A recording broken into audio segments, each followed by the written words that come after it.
Overview of the entire auditing paper, And to get us started, ladies and gentlemen, I would want a good student to define for us who an auditor is. Who is an auditor? Here was tried called local ilm.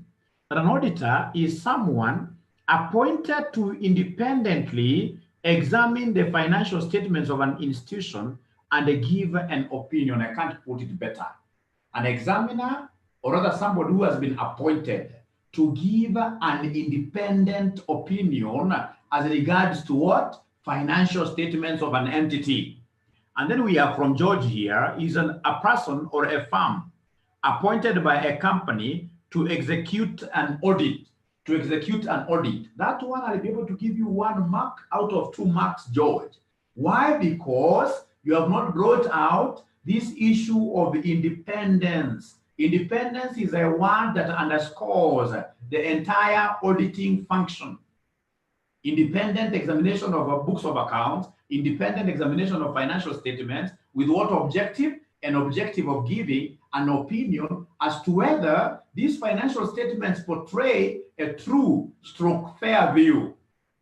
Somebody here called Edward or Esther Paul. An auditor is a professional person who carries out an independent review of financial state to confirm if they are true and a fair view. I'll be able to give you 2 marks there straight away. 2 marks there straight away, because what I'm able to get from these good ladies at an auditor is independent and is coming out to give an opinion regarding what here financial statements. And of course, she has been able to tell us whether, or rather you'll be giving this opinion as to whether these financial statements portray a true and a fair view position of the firm.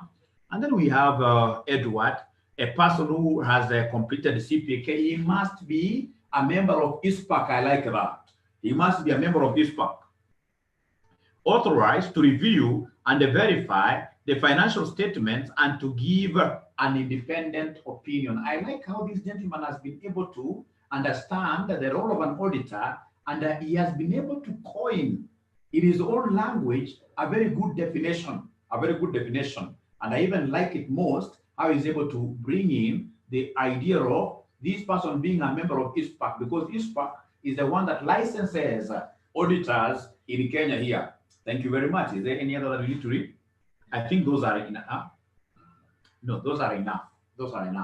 Now, ladies and gentlemen, I would want a very good student again. Remember, you are doing what we call curtain raising. You are raising up the curtains for me so that someone now can come to the show.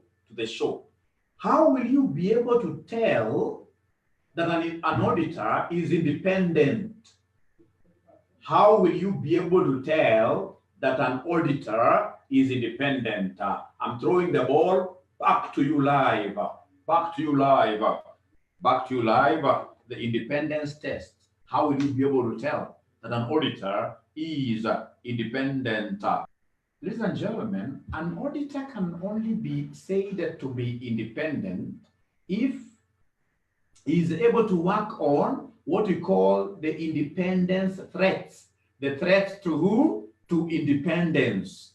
If he is able to work on the threats to his independence. Who is able to remember these independence threats? Please check there. Independence threats. Who is able to remember the independence threats? Independence threats without wasting time, ladies and gentlemen. You always remember them using this acronym of Mr. Surface. Using the acronym of Mr. Surface. Although I started by telling you that you should not take any notes, if you feel that there is anything that I'm talking about, which is valuable to you, which you would want in this case here to have down for future reference, don't shy away from doing that. Like this one, I think it's a very good acronym, an acronym of Mr. Safi. Kwamba auditor lazima akuwe msafi. Auditor lazima aportray kitu ya surface. There are 5 of them. 1, 2, 3, 4, 5. So the first one is self-interest. Self-interest threat. That if an auditor has an interest in our organization, then this guy will not be independent. If, for example, today I'm the CEO of Safaricom, and then we want to appoint an auditor to come and audit Safaricom Limited, and then we realize that this auditor has shares worth 20 million Kenya shillings. So he has a financial interest in our institution. There is no way in future he will say that this particular firm, Safaricom, is a bad firm.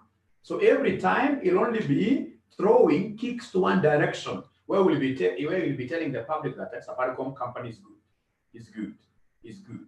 Every time he says it's good, of course, the market will be responding by having the market price per share be what? Up there because of the demand of the company shares, which will go up, which will go up, which will go up. So whenever somebody has an interest, then straight away his independence is impaired. His independence is impaired. And then we have this A standing for what here? Advocacy. We have this standing for familiarity. Familiarity. We have intimidation. Intimidation. Intimidation. And then we have what we call self-review. We have what we call self-review. Self-review. Ladies and gentlemen, remember, advocacy comes in so many ways. If, for example, you as our student has always been sharing our post, you always post on RCM, you always share. So meaning that the public has already known your position. If it's Paris, for example, like now Paris is doing a very good job for us online. So every time Paris sees our materials online, she always does what he shares. So the public already knows that this person is an advocate. He is promoting our interests online and of course in other areas like that. So later on, after Paris finishes her CPAK, she becomes a distinguished great auditor, and the RCM hires her services. She will not be independent of us, because in this case here, the public knows that she took a position about what here? RCM, about RCM. So once you take a position that is basically known, that you guys, every time you go outside there, you're talking very positively about RCM. Later on, after you come and the auditors and realize that you are doing crazy things at RCM, and you would want in this case here to qualify, for example, our reports, chances are you will not qualify them. Why? Because what will even the market say about such kind of a qualification from a person who seemingly was a great friend of ours? I mean, advocacy is all about promoting our interest. If you have been promoting our interest, then our umbilical cords are tied. We are dependent on each other. You've been marketing us outside there, so we are dependent. We are connected somewhere. Familiarity, ladies and gentlemen, of course, this happens whenever you audit an organization for quite a long time. If you audit RCM College, say for 10 years, it doesn't matter how strict an auditor you are. It doesn't matter how independent you would want, in these cases, and gentlemen, to portray yourself. Over 10 years, will have become family. Over 10 years, will have become like family. And the moment we become like a family, there is no way, ladies and gentlemen, you will ever come telling the public that RCM College is what is bad. So the more the time you stay with us, chances are, ladies and gentlemen, you will become a great friend. Familiarity threat will always be on you. Then we have what we call intimidation. Like some time back here, you saw what happened to some internal auditor at the Ministry of Health. She came and said that 5 billion has disappeared. And she was there, or rather the guy was there putting up names to people who may have stolen the money. And unfortunately, there was some family which was being mentioned. I'm telling you the kind of threats that guy received. We even don't know where he is up to date. So that guy, it would have been automatically in his own interest to resign. Why? Because in the future, after such intimidation, after such undue pressure, there is no way you will ever be free to make an independent opinion. No way, no way, no way. So under intimidation, whenever you feel that the pressure coming, perhaps somebody has come and told you, Mr. A, if you give us a bad opinion, look at this, I will shoot you. That is undue pressure. It means that, of course, this life is good. Nobody wants to die. It means that in the future, as I make my decisions, I'll be making my decisions without fear, fearing for my life. So in that case here, you are always better off doing what you are going out of such an assignment. You go out of such an assignment. And then we have the last threat, which is a self-review threat. Review means what here? Viewing your own work. Having to view a figure like twice. And that can only happen if you are the first one, for example, to generate a certain parameter, and then later on, you are being called to come and perhaps audit the same.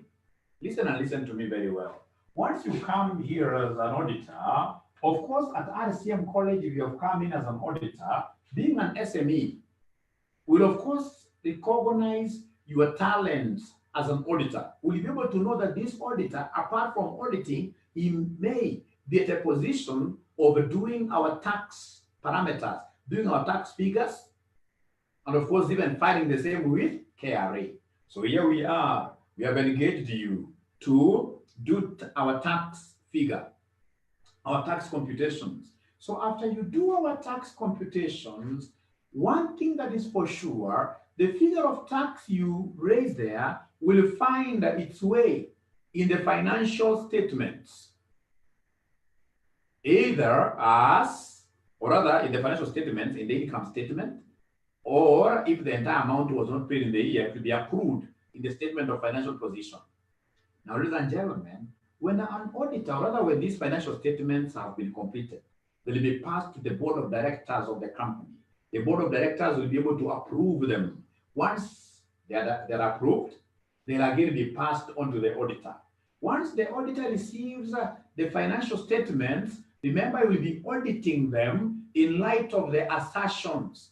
In light of the assertions. Remember what we call the management rule? Assertions. The management assertions. Remember the management assertions, they are normally 9. Management assertions, they're normally 9. We have what we call ACCA cover. ACCA what here? Cover. ACCA cover. Remember, an assertion, ladies and gentlemen, is a declaration. What the management is declaring. What the management would want the public to believe. So the management wants the public to believe that the financial statements are what? Accurate. That in this case, they have been able to capture everything that occurred in the year within those financial statements. In short, that their financial statements are complete. So we have completeness. That they have been able to classify, classification, and of course, allocation of all the items into their proper ledgers, proper accounts. And then, of course, we have the cutoff. We have occurrence. We have valuation. We have what we call existence. And then lastly, we have what we call rights and obligations. Rights and obligations. So these are the kind of things that the management would want to cheat us over, would want to cheat us on. So the management is telling us that we have prepared books of accounts that are complete, books of accounts that are what here accurate. And once these books of accounts have been passed on to a good auditor, this great auditor will wear what we call professional skepticism.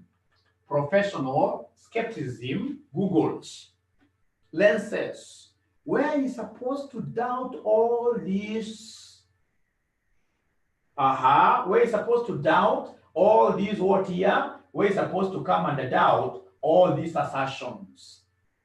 And of course, try as much as possible to gather appropriate, sufficient audit evidence to be able to form an opinion on this.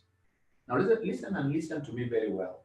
The auditor, of course, upon being given these financial statements like the income statement, when he looks at that sales figure, he will do quite a lot of work in this sales figure, a lot of work, because he has never seen the figure before. He has never seen the figure before. So he'll get, for example, all those, he'll do a lot of work on sales figure. Now he goes to cost of sales, again, he has never seen that figure before. He'll do a lot of work. He goes to depreciation, he'll do a lot of work. Along the way, this gentleman will come and lay his hands on the tax that he computed himself. So in short, he'll be reviewing his own work. Ladies and gentlemen, all of us tend to trust ourselves so much. Chances are he will not even apply any audit procedure in that figure that he computed himself. And even if he was to apply any audit procedure on that figure and he realizes that there is a problem, that there is a mistake he made, chances are he can't raise that mistake with anybody. I mean, who would want to embarrass themselves? So once you start doing so many other things other than the auditing work which took you there, automatically you can't exhibit the independence principle. You can't exhibit the independence principle. So in this case here for self-review has got actually another thread.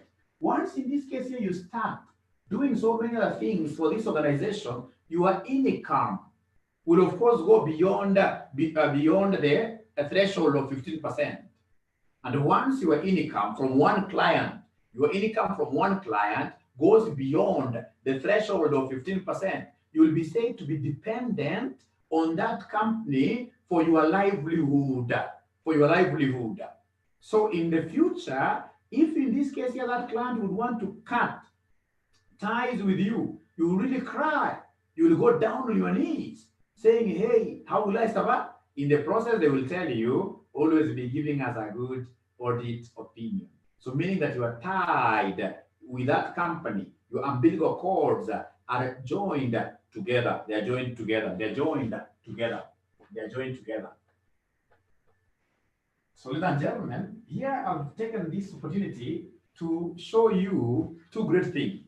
Number one, the threats to independence. And then number two, we have also looked at what we have called the assertions, the management assertions. When management gives us these financial statements, there is that belief that they would want us as the public to appreciate, that we think that everything is okay. Even how they lay down those financial statements, I mean, they color them so well.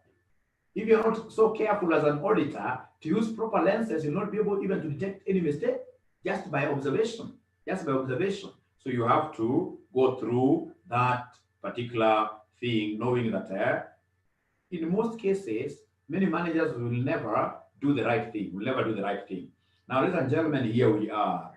You've come here, Mr. George. That is Mr. George and Associates. We have given you a job at the RCM College to audit us. So in this case here, we have even signed an engagement letter. We've signed an engagement letter with you. What will be the very first thing do you think will George and Associates do at RCM? Plan for the audit. That is coming from who? Tina, yes. Plan for the audit. Planning. We must even know the strategy which you're going to use. I like that. Any other person who has more ideas on the same? Getting background knowledge of the client, who are the directors, etc. Have entry meeting with the directors. I like that. You guys are so good in this subject. I even don't know why I'm here today. I think I should not even have come here to teach you today. You guys seem to be knowing everything. Assess the inherent risk. What kind of risk exists over there for us to be able to know which audit strategy are we going to apply? Nobody's talking about internal controls. Understand ICS. Understand the internal control systems. Yes, in terms of trying to get that background, doing the inherent risk assessment, ladies and gentlemen, it will be very important for us to come and look at the internal control systems of the company. Ladies and gentlemen. Now, I would want or rather, I would want yes to ask you a simple question. What are internal control systems? What are the internal control systems before I give you what is required in that particular area? What are internal control systems? Now, my great students, if, for example, you want to protect your company, so we have the company there, we have the company there. This company of ours is being led by who? Directors. Directors. We may have come to Nairobi, 1,000 people over us decided to contribute 1 million each one of us, and we raised 1 billion Kenya shillings. Okay. I'll read them later. So now we have a resource, we have a fund over 1 billion Kenya shillings. But now the question is, these 1,000 people really, can they stay in Nairobi to manage this new entity that you have developed? Can they stay in Nairobi to manage the new entity that they have? No. What they will do, ladies and gentlemen, is to come and appoint a few people, like say 10 of them, in the name of directors, to run the company's affairs on the behalf of what here? All the directors now, all the other shareholders will go home. Now, what do you know about human beings, I included, generally? We are greedy. We prefer big things. We prefer big titles, big vehicles. So if you are not careful, these 990 people who have contributed and went to home, if they are not careful, the 10 people who are left to run this company will squander everything. And that is why we need a third eye to come and be inspecting what they're doing. And what we will do, first of all, as shareholders, we'll ask the directors to put up internal control systems. So internal control systems, setting up of internal control systems is the sole responsibility of the management. It is the management that puts our internal control systems. Management. So the management will come and they put some umbrella over their head. So this umbrella that will ensure that our companies or other company is not being rained on. Bad rains is what we call the internal control system. So in short, internal control systems are those mechanisms that we put in place as an organization to ensure that a firm's objectives are met in the long run, are met at the end of the day. The major objective being profit maximization. So we need to put things in place to ensure that we're able to get our revenues, monies belonging to the company will come to the company, that all the expenses, for example, we have been genuinely incurred in the interest of the company. So we are putting the safeguards to ensure that we are not being rained on. Remember, the kind of rain that you're trying to talk about is rain, some of it which will come from independent parties from outside. And the rain, in this case here, some of the rain, bad rain, could be coming from these fellas. I spoke about greediness. These fellas. So we need to protect ourselves 100%. Now listen and listen to me very well. How do I get to tell whether this umbrella is good enough? We can only say that this umbrella is good enough if we are able to have the objectives of the firm being met. And as such, we must talk about the objectives of good internal control systems. Who is able to give us the 5 objectives of ICS without looking at their notes? The 5 objectives of ICS. 5 objectives of ICS. So the 5 objectives I'm being told there, number 1, prevention of fraud and errors, safeguard the assets of the company from Fidelis. Thank you very much. We have Paris Mumbi ensuring there is adherence to management policies. Thank you very much. Mwaura Tina, assessment of risk. Assessment of risk. Ladies and gentlemen, if you want to remember all these things very fast, the way Mwalimu is able to remember them, Always try to come up with your own mnemonics, mnemonics like this, or acronyms. Like for example, for objectives of ICS, we normally know that ICS normally comes to stop. So we normally talk of a stop. You're going to get all the marks very easily. We normally talk about a stop, where A stands for accuracy, S is safeguarding the company's assets, timely reports, we have order, and then we have prevention, prevention of fraud and error. Those are the 5 objectives of ICS. I can see you are talking about risk assessment, adherence to management policies, but believe you me, those are secondary. The main objectives of ICS, just look at your notes, are this. That if ICS is very strong, we should be able to get accurate reports. If our ICS is strong, we should be able to get our company's assets being safeguarded, no thefts. There is no way, if there are internal control systems, there are no way you will get the governor, for example, taking a company's or a county's vehicle to go and work for him outside there for private business. No way. So we have here reports on time, like as an auditor, when I want to query a few things here and there, I want any ledger, I should be able to get all the ledgers by just a touch of a button. If that happens, then the internal control systems of the company are very strong. And then we have got order. If I come to your organization, I'll be able to tell whether the internal control systems of that company are strong or not, just by looking at the kind of filing systems that you have. Even if they're manual, I'll be able to tell. If, for example, I want anything from inside there, how fast? How organized are you? If you're not organized, if there is disorder, that's an indication of a poor or a weak internal control systems. How even you create your files in computers. If, for example, something was to happen, God forbid, and you die, is there any other person who will be able to retrieve management information from that computer? If no, then you are disorderly.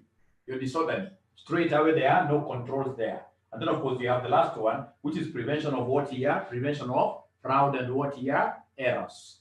Now, ladies and gentlemen, I would want you to listen to me very, very well. Listen to me very well. When I come to your organization, of course, using these internal control system questionnaires, internal control, ICS, evaluation questionnaires, I should be able to deduce the kind of internal controls that you have. If your internal control systems are very strong as an organization, then as an auditor, I'll have very little work to do. If your internal control systems are very strong, I'm not able to see where funds are being stolen. Ladies and gentlemen, what will happen is that I will place reliance on internal control systems, reports I get from internal control systems, and do very, very little work. For example, when it's sampling, I'll be doing small sampling. If, ladies and gentlemen, it's about, for example, staying at the premises of my client, a client who has got very strong internal control systems, I can even decide to do final audit, end of year audit alone. Or if they are paying some interim dividends, I can go and do an interim audit and then final audit. Now, what if in this case here I come and realize that this is your organization, so big like myself, but I decide to use an umbrella over a 3-year-old kid. So a big firm which has decided to put the internal controls like this small, this little.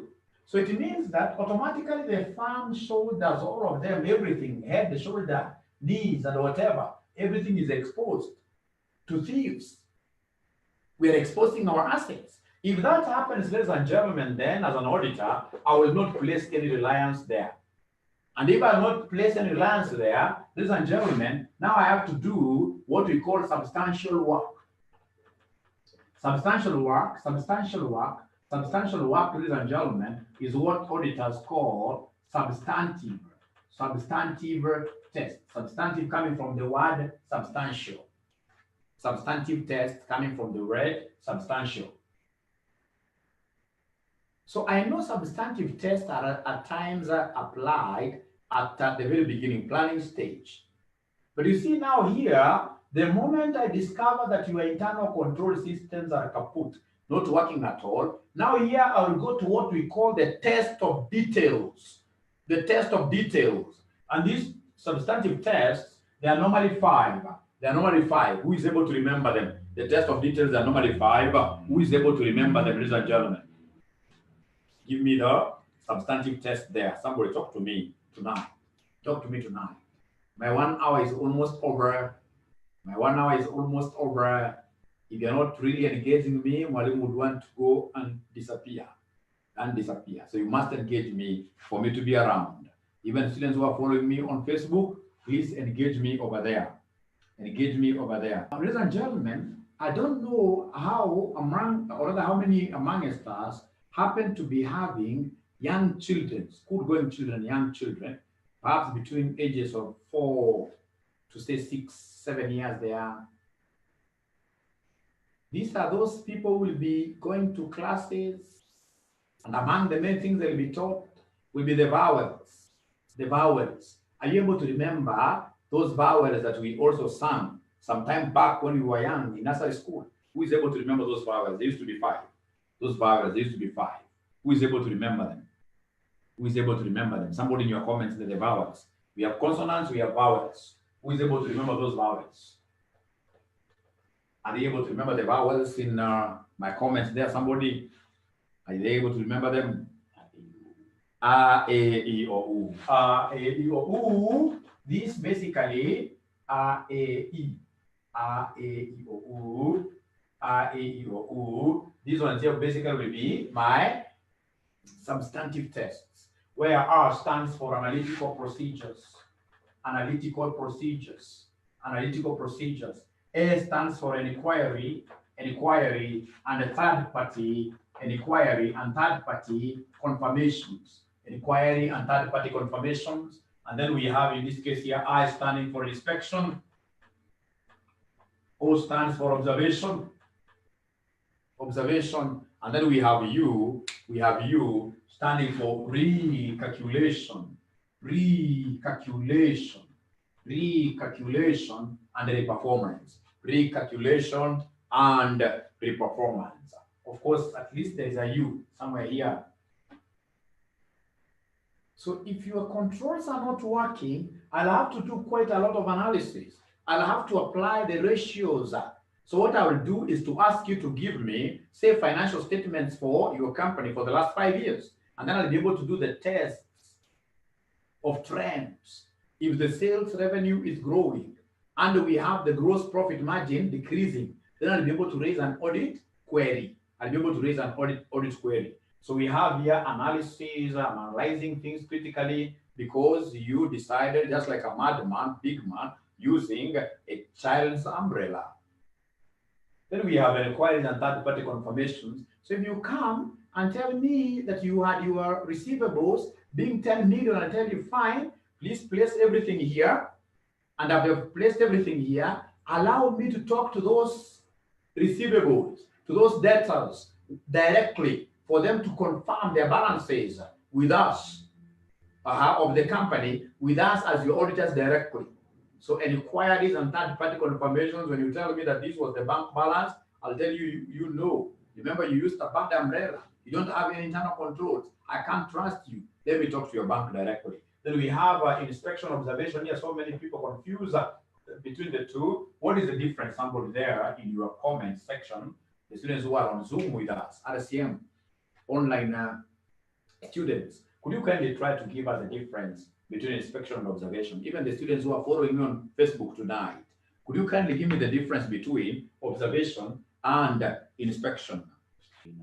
Inspection means checking supporting documents in order to gain some level of assurance, in order to be assured. So you are checking documents. That is inspection. How about observation? So in inspection, for example, you could inspect ledgers. You could inspect, in this case here, books of accounts. How about observation is where now we use our eyes to see what is happening. where we watch processes. For example, when they tell us that if it's RCM college, that we have a soldier who is at the gate, who happens to ensure that every other student who goes inside RCM has paid the school fees. What I need to do as an auditor is to go outside there independently, pretend, and try, seeing whether for sure every other student who goes through the door, he checks that. And in case any student has not paid there, whether he stops them, etc. I like that. Now, how about recalculation? So if you come and tell me, ladies and gentlemen, that we had our depreciation being 10 million Kenya shillings, I'll tell you no problem, because I don't trust you, Mr. CEO.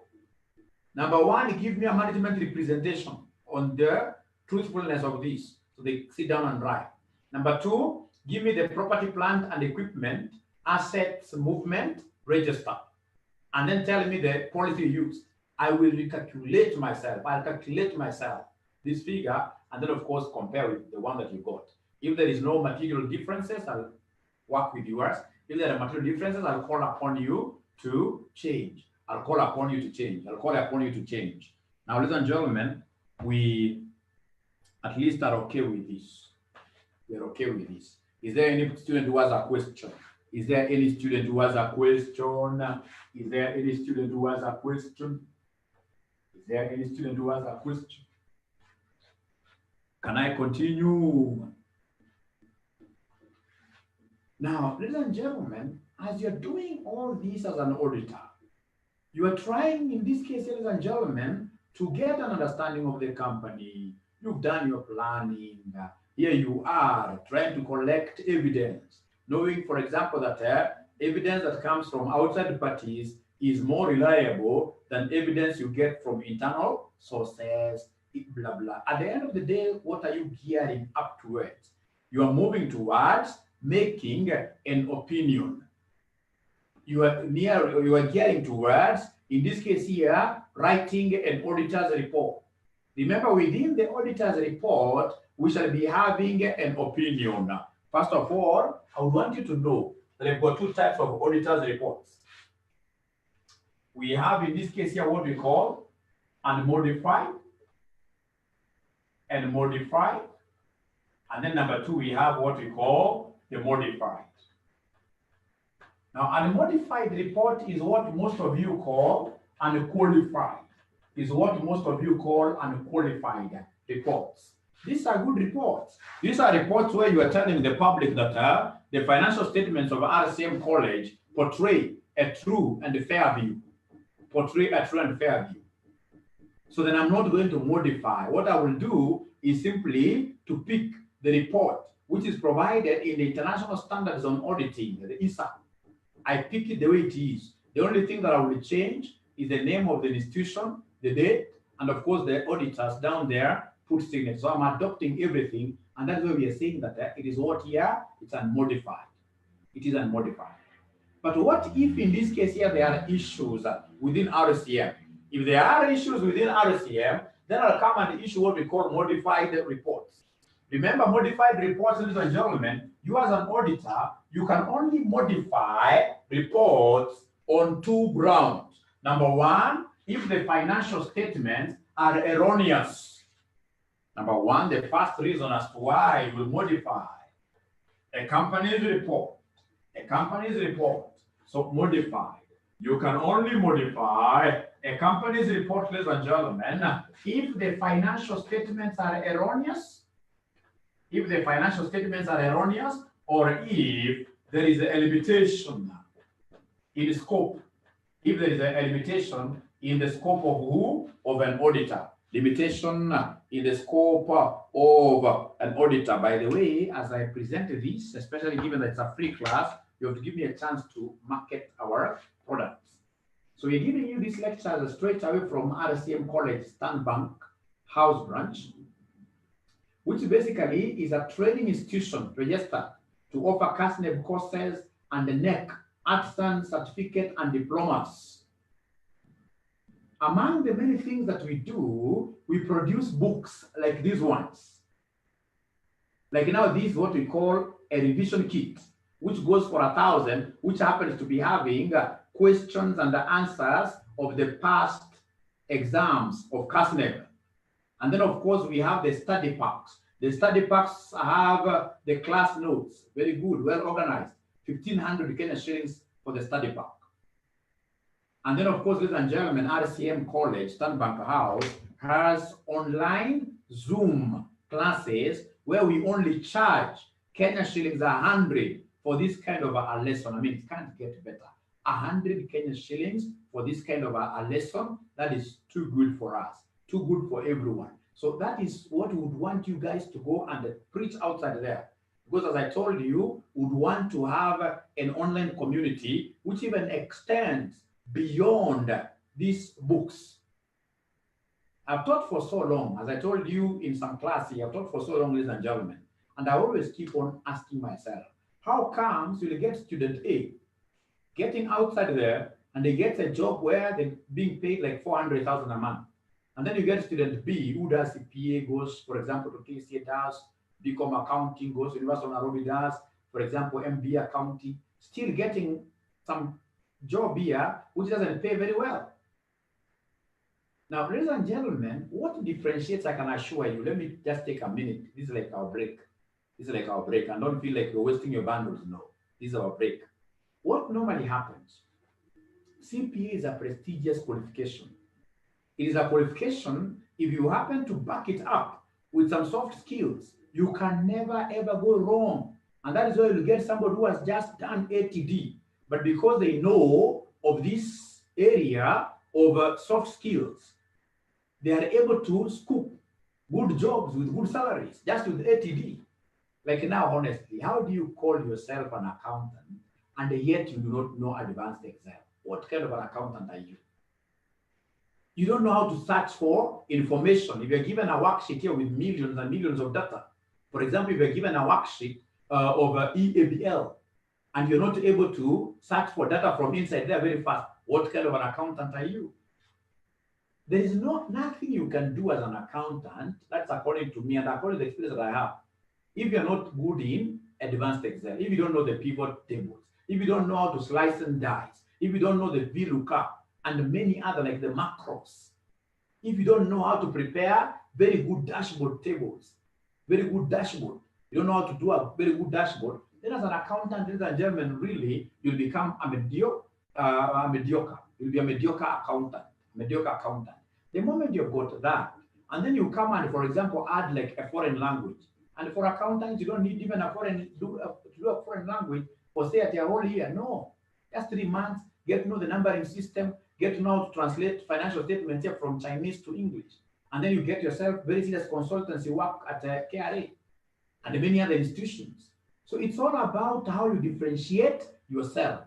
And these are the kind of things that I would want us to get connected so that we can know how to help each other and shine in the near future. This thing of sitting somewhere saying that CPA is a bad cause, people, what have you done yourself in these cases and gentlemen, really, to deserve heavy parasites? Most of us are not doing anything. These are the kind of people that even if you were to give them an audience of 200 here to speak to, they can't stand before a crowd. And yet they know that accountants is all about reporting, and they're not doing anything about their public speaking abilities. I'm so sure I must have stepped on somebody's toes, and that is why I would want us to continue. We continue with this.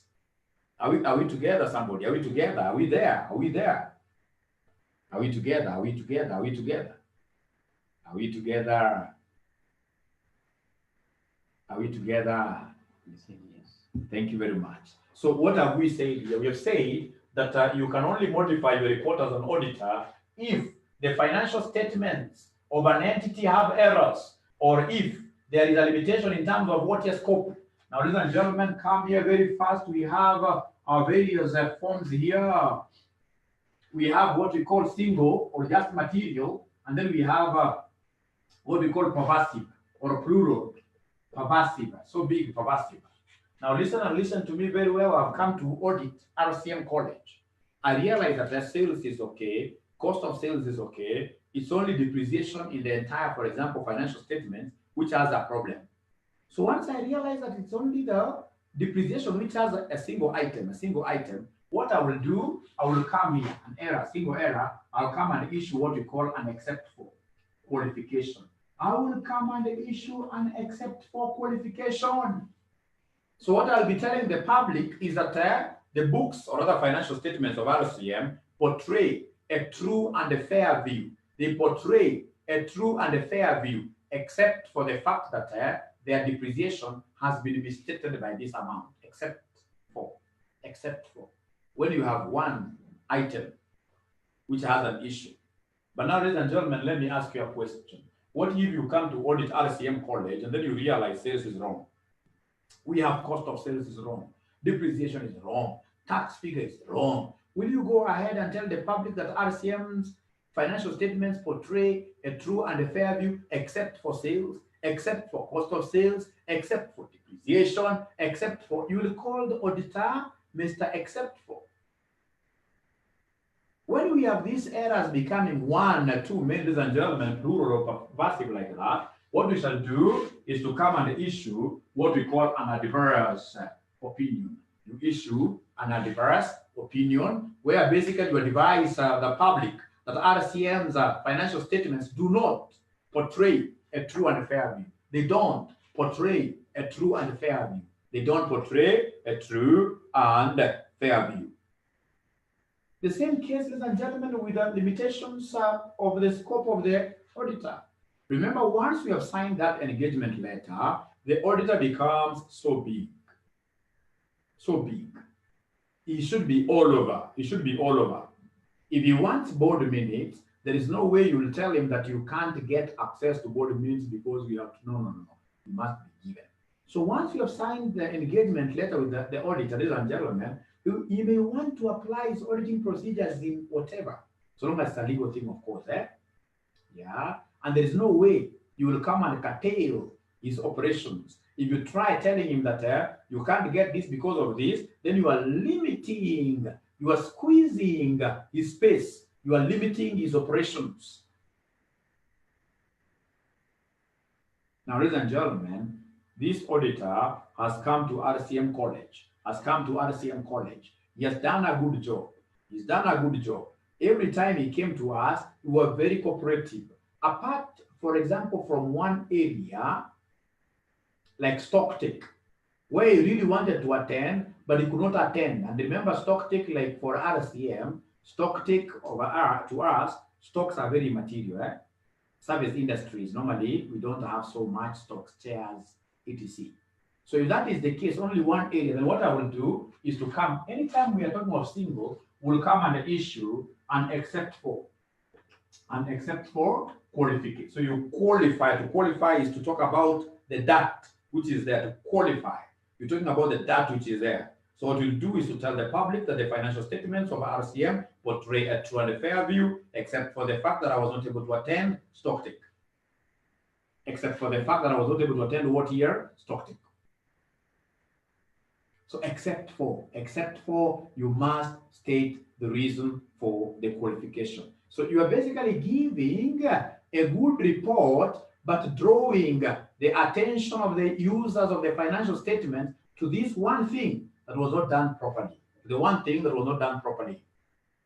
And then we come here, this person has come to audit the company, right?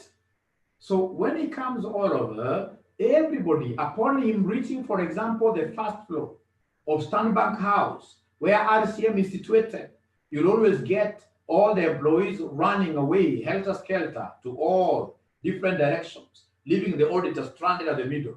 So at the end of the day, remember, an auditor does what? He forms an opinion based on the evidence they are receiving. So if there is nobody who is willing to give this person any evidence, honestly, as an auditor, what will you do?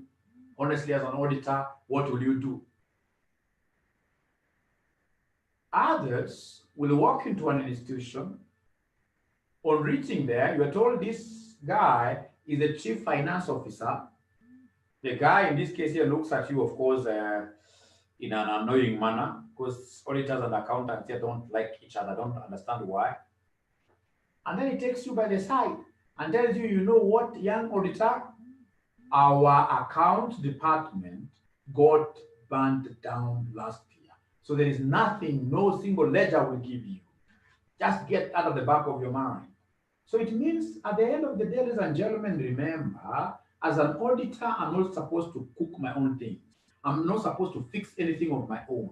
My work is to form an opinion depending on the kind of evidence I will collect.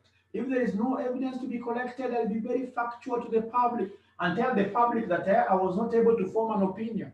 So in short here, I'll be able to issue what we call a disclaimer of opinion. I'll be able to issue what we call a disclaimer of opinion. A disclaimer of opinion. A disclaimer of opinion. A disclaimer of what here? Opinion. Now, ladies and gentlemen, I would want us straight away to look at some past paper questions.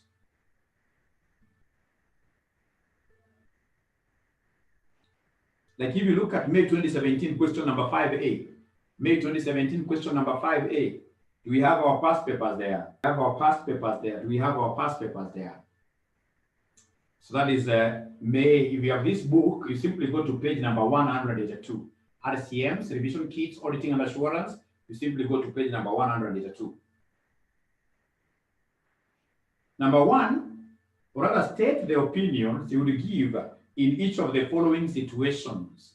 Number one, the books of the client were taken away by the regulator for investigations and were not available for audit. What kind of opinion would you give there, ladies and gentlemen, as an auditor? A disclaimer of what here? Opinion. A disclaimer of opinion, because at the end of the day, you'll not be able to get any evidence like that. So Roman 2, Roman 3, Roman 4, I expect you to do those questions and post them in our WhatsApp. They're very easy. Like now we have Roman 2. The provision for doubtful debts was not adequate. The debtors in the financial statements were misstated, but the financial statements gave a true and a fair view. Only one item. Only one item. And you can see at the end of the day, the financial statements gave a true and a fair view. Only one item. So in this case here, only one item. What we'll do is to give and accept what here? 4. And accept 4. Since the financial statements present fairly, other than the misstatement of what here the debtors, which may not be what here material. But like now, if you look at Roman 3, I would want you to go and look at Roman 3 very well, and then we discuss about it. I don't have to do everything as your teacher. Like look at May 2017, question 3A.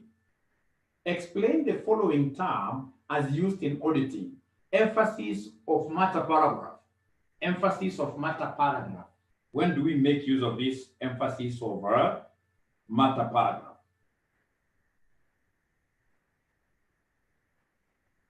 Remember, we normally use emphasis of matter paragraph in situations where we are giving unqualified opinion. We are giving a good opinion that the client has been able to follow all the IFRSs. Everything is okay. But in this case here, even after following all that, if we have some unusual event, an event when it crystallizes, we may even have our going concern status, ladies and gentlemen, being affected. Then what I will do is to come and emphasize a matter that the directors have been able to pick even their notes. You know, I can't emphasize a matter that the directors have not picked. So the directors must have picked them. The directors, for example, may have said, fine, we have done our financial statements very well, everything is okay, but we don't foresee ourselves being there in the next 12 months from today. So then as an auditor, as I'm going through, of course, given that they have met every technical issue, I'll give them a true, or rather I will give them an qualified opinion. But now I need to come and emphasize down there. Tell the public that under emphasis of matter paragraph that as per note number 7, specified by the directors, the company's going concern is like that. Right? Bankruptcy of a major client. If, for example, the company has owned up and they provided for that particular bad debt, they have owned up, they know. Even in the notes to the accounts, they have said there is this person who has gone under. He's become bankrupt and he owes us this much. So this amount is at risk. So what I'll do as an auditor, is to go ahead and issue and qualified opinion. But at the end of the day, because I know so many of these stakeholders don't even have the time to go and study the entire financial statements, but they always get time to look at my report as an auditor. What I'll do is to go there, in my opinion, introduce a new paragraph called emphasis of matter, and I'll be able to raise that issue with them. If you look at May 2016, describe 4 types of audit opinions that an auditor could issue. I mean, this paper is quite a simple paper. It's not even a paper that we should be discussing with you. And they keep on repeating the same. Look at November 2017. It's another question that I want you guys to do as a homework. November 2017. You are the audit manager in charge of audit of Lenga Limited. You have come across the following matters which you consider to be material. Explain how you would report each matter in the audit report. Number 1, a major customer owing the company a substantial amount has filed for bankruptcy. There is no provision for this in the financial statements.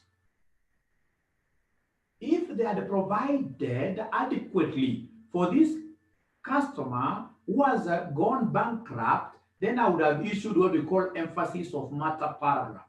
But now here there is disagreement between the directors and the auditor.